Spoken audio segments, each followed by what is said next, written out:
আসসালামু আলাইকুম ওরহমতুল্লাহি ওবরাকাতু। আলহামদুলিল্লাহ ওসসালাতু ওয়াসসালামু আলা রাসূলিল্লাহ ওয়া আলা আলিহি ওয়া আসহাবিহি ওয়া মান ওয়ালাহু আম্মা বাদ। সুপ্রিয় দর্শক শ্রোতা ভাই বোন, সলাতরত অবস্থায় আমাদের চোখ খোলা রাখা উচিত নাকি চোখ বন্ধ করেও নামাজ আদায় করা যাবে? অনেকে চোখ বন্ধ করে নামাজ আদায় করলে তার মনোযোগ বেশি থাকে, এক্ষেত্রে তার করণীয় কী হবে? এ বিষয়ে প্রিয় নবী সাল্লাল্লাহু আলাইহি সাল্লামের সুন্নাহ তথা আদর্শ হলো সাধারণ অবস্থায় তিনি সালাত আদায় করার সময় চোখ খোলা রাখতেন। তিনি যখন সালাত আদায় করতেন তার দৃষ্টির সীমানা তথা সিজদার মধ্যবর্তী জায়গা তিনি দেখতে পেতেন। এ বিষয়টি বিভিন্ন হাদিস থেকে অত্যন্ত পরিষ্কারভাবে আমরা জানতে পারি। তাছাড়া একজন মুসল্লি সালাতরত অবস্থায় সিজদার জায়গার দিকে তাকাবেন, সে বিষয়ে নির্দেশনা রাসূল আকরাম সাল্লাল্লাহু আলাইহি ওয়াসাল্লামের হাদিসে রয়েছে। সুতরাং সাধারণ এবং স্বাভাবিক অবস্থায় একজন মানুষ চোখ খোলা রেখে সালাত আদায় করবেন, সে বিষয়টি তার জন্য উচিত এবং উত্তম এবং সুন্নাহসম্মত। তবে যদি কেউ সালাতরত অবস্থায় তার দৃষ্টির সীমানায় এমন কোনো কিছু দেখতে পান বা এমন কিছু পড়ে তার দৃষ্টির সীমানায় যেই বিষয়টি দেখা তার জন্য গুনাহের, তাহলে অবশ্যই তিনি চোখ বন্ধ করে সালাত আদায় করবেন। আর যদি যৌক্তিক কোনো কারণে তার চোখ বন্ধ করে সালাত আদায় করতে হয়, যেমন স্বাস্থ্যগত কারণে ইত্যাদি, তাহলে অবশ্যই তিনি সালাত আদায় করতে পারবেন চোখ বন্ধ করে।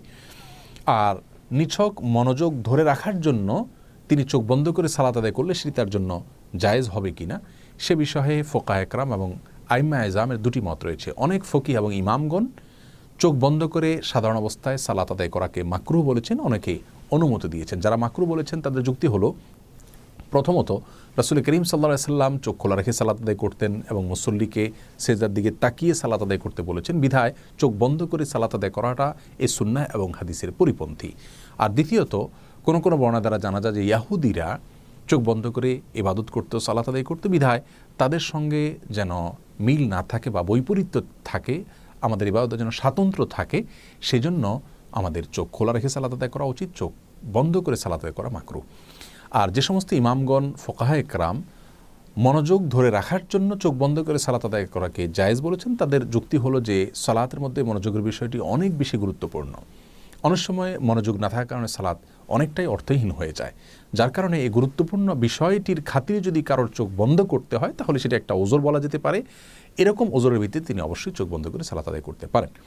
পুরো বিষয়কে সামনে রাখলে আমাদের কাছে যে বিষয়টি পরিষ্কার হয় তা হলো, সাধারণ এবং স্বাভাবিক অবস্থায় একজন মানুষের চেষ্টা করা উচিত চোখ খোলা রেখে সালাতের মধ্যে মনোযোগ ধরে রাখার। অন্যদিকে চলে গেলেও মনোযোগকে আবার ফিরে আনার চেষ্টা করতে হবে। এই কসরত তিনি করতে থাকবেন সালাতের মধ্যে, এবং এটাই হলো সালাতের সঠিক এবং বেসিক পদ্ধতি।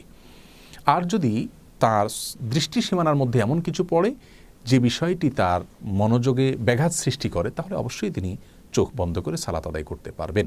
আর মাঝে মধ্যে অত্যধিক মনোযোগ সৃষ্টির জন্য চোখ বন্ধ করতে পারেন, সেক্ষেত্রে কোনো সমস্যা নেই। দোয়ার সময়, দুরুদের সময়, জিকির আজকারের সময়, কোরআন তেলাওয়াতের সময় যদি সম্পূর্ণরূপে তিনি চোখ বন্ধ করে রাখেন এবং তাতে যদি তার মনোযোগ বেশি থাকে, সেটা অবশ্যই জায়েজ রয়েছে, সেক্ষেত্রে কোনো প্রকার বিধিনিষেধ কেউই আরোপ করেননি। আল্লাহ রাব্বুল আলামিন আমাদের সকলকে সর্বাবস্থা রাসূল আকরাম সাল্লাল্লাহু আলাইহি ওয়াসাল্লামের সুন্নাহসম্মত উপায়ে প্রত্যেকটি ইবাদত সম্পাদন করার তৌফিক দান করুন। আসসালামু আলাইকুম ওয়া রাহমাতুল্লাহি ওয়া বারাকাতুহু।